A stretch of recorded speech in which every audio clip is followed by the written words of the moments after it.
দেখতে দেখতে ৩ বছর পার, ডাইনি অপবাদে এখনো ঘরছাড়া। কেন?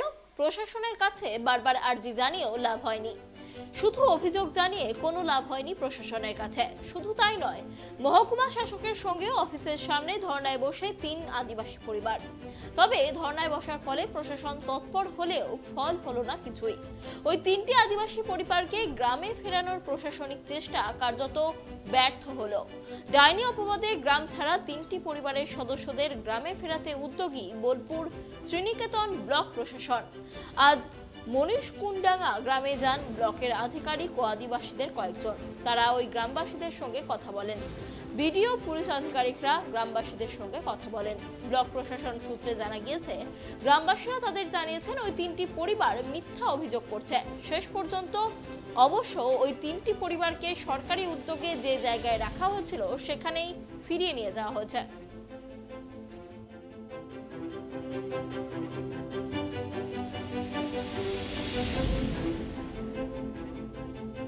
তো সবাই মিলে আমরা এসেছিলাম, ওদেরকে অনেকক্ষণ ধরে সবাই মিলে আমরা বুঝিয়েছি যে যাতে করে ওরা এই জিনিসটাকে বোঝে, কুসংস্কারের থেকে বাইরে আসে, কিন্তু এখনও তারা মেনে নেয়নি।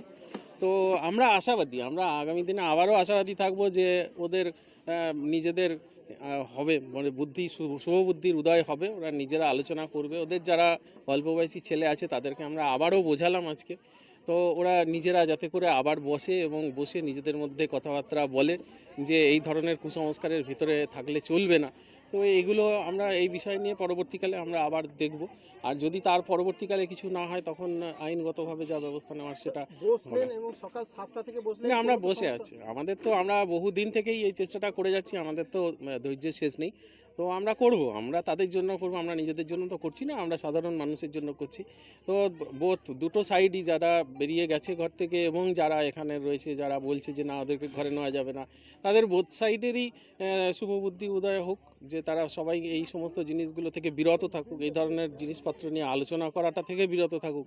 তো এটা আস্তে আস্তে করে যদি সমাজ থেকে চলে যায়, এটাই আমরা চাইব।